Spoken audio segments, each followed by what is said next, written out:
Hai, kembali lagi denganku di materi yang baru, yaitu ada materi pengantar sistem multiprosesor. Pastinya teman-teman penasaran kan apa itu materi kali ini? Di mana materi kita saat ini pengantar sistem multiprosesor. Apakah teman-teman pernah mendengar atau pernah mempelajarinya? Baik, mari kita simak bersama-sama dengan saya Yusra Lisiagian. Kita akan membahas secara seksama. Yang pertama ada jenis sistem multiprosesor, di mana terdapat beberapa jenis-jenisnya. Saya akan menjelaskan sedikit dan menerangkan kepada teman-teman apa saja jenis sistem multiprosesor, yaitu yang pertama sistem multiprosesor yang digabungkan secara longgar. Yang kedua ada sistem multiprosesor yang digabungkan dengan erat. Yang ketiga sistem multiprosesor homogen. Yang keempat sistem multiprosesor heterogen. Ada yang kelima sistem multiprosesor memori bersama. Dan yang keenam, sistem multiprosesor memori terdistribusi. Dan yang ketujuh, sistem akses memori seragam atau disebut dengan UMA. Dan yang kedelapan ada sistem sisi NUMA. Dan yang kesembilan ada sistem hybrid memory system bersama untuk data global dan memori lokal. Kedua, ada perbedaan jenis-jenis multiprosesor. Apakah teman-teman tahu perbedaan jenis-jenis multiprosesor? Jika teman-teman belum tahu, mari kita bahas bersama-sama. Ada dua jenis multiprocessing, simetrik lebih dari satu prosesor dan mereka dapat menjalankan banyak proses multiprocessing dan asimetrik multiprocessing. Sistem multiprocessing memiliki lebih dari satu prosesor dan mereka dapat menjalankan banyak proses secara bersamaan.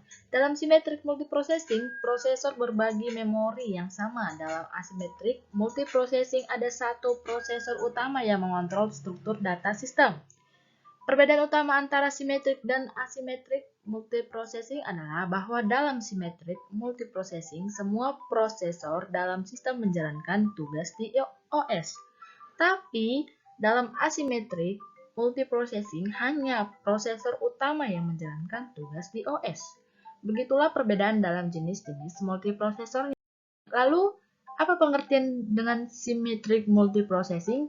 Baik, kita akan membahasnya di mana symmetric multiprocessing adalah proses di mana semua prosesor menjalankan tugas dalam sistem operasi.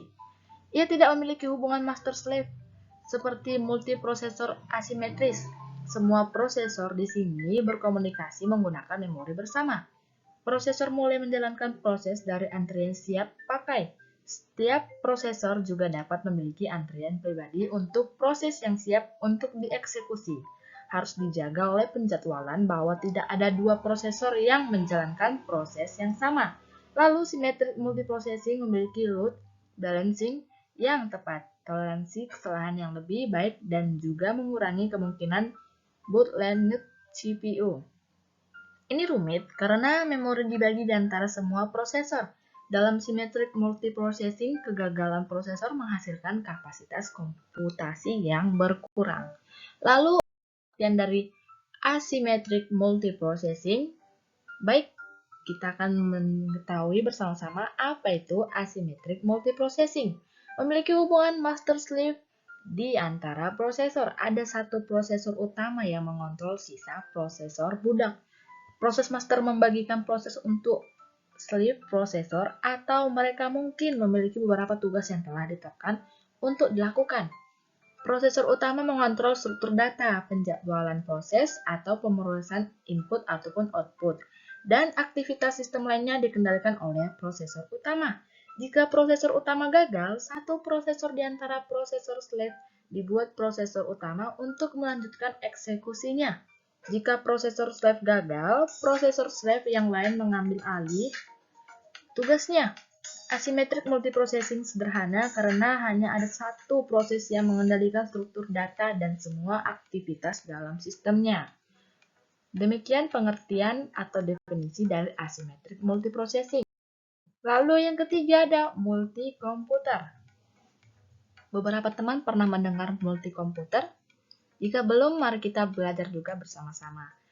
Berikut pengertian dan penjelasannya, di mana multikomputer adalah sistem dengan banyak prosesor yang terhubung bersama untuk menyelesaikan masalah.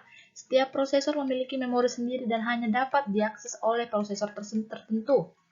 Prosesor dapat berkomunikasi satu sama lain melalui jaringan interkoneksi karena multikomputer mampu menyampaikan pesan di antara prosesor, dimungkinkan untuk membagi tugas antara prosesor untuk menyelesaikan tugas. Oleh karena itu, komputer multi dapat digunakan untuk komputasi terdistribusi, lebih mudah dan hemat biaya untuk membangun multikomputer daripada multiprosesor. Di sisi lain, pemrograman multikomputer sulit. Begitulah kira-kira. Lalu multikomputer adalah sekelompok komputer yang berfungsi sebagai komputer tunggal. Setiap sistem dalam komputer multikomputer memiliki perangkat keras tersendirinya. Contoh sistem operasinya sendiri dan menangani data melalui MPP. Multikomputer dapat tertanam di dalam motherboard yang sama atau ditempatkan di casing komputer yang berbeda dan jaringan bersama. Multikomputer digunakan dalam situasi pemrosesan data massal seperti simulasi sains, pemrosesan informasi bisnis, dan hosting situs web di internet. Sistem multikomputer adalah sekelompok komputer yang beroperasi sebagai komputer tunggal. Lingkungan multiprocessing dapat beroperasi dengan CPU yang berbagi sistem operasi disebut multiprosesor simetris, atau dengan setiap CPU yang menjalankan instance individu dari sistem operasi yang disebut massively parallel processing. Baik, materi selanjutnya yang keempat ada kombinasi sistem multiprosesor dan multikomputer. Sedikit rumit bukan? Namun, mari kita pahami bersama-sama. Multiprosesor adalah sistem dengan 2 atau lebih CPU yang memungkinkan pemrosesan program secara simultan.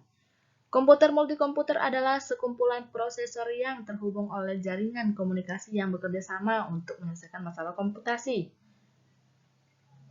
Lalu ada 3 jenis-jenisnya di antara lain, rancangan yang dapat diskalakan, yang kedua distribute dan shared memory atau DSIM, lalu yang terakhir sistem runtime bahasa. Dan yang terakhir materinya adalah komputer paralel kinerja. Kinerja komputer paralel untuk mengembangkan komputer paralel agar bisa beroperasi lebih cepat dari prosesor tunggal. Masalah kinerja yang berkaitan dengan komputer paralel. Di antara lain ada 2, yaitu metric hardware atau dengan kecepatan CPU dan input ataupun output. Dan yang kedua ada metric software, di mana mengetahui seberapa cepat sebuah program beroperasi pada sebuah komputer paralel dibanding sebuah prosesor tunggal. Baik, sekian materi yang telah saya jabarkan. Kurang dan lebihnya, teman-teman dapat mengulang video ini apabila saya menggunakan kata-kata bahasa dan nada yang kurang baik dan berkenan di hati teman-teman. Saya minta maaf. Namun jika teman-teman kurang memahami penjelasan saya, teman-teman dapat mengulang video ini agar teman-teman dapat menyimpulkan dan memahami materi yang saya jabarkan. Sekian dan terima kasih teman-teman. Sampai jumpa di materi berikutnya. Bye-bye.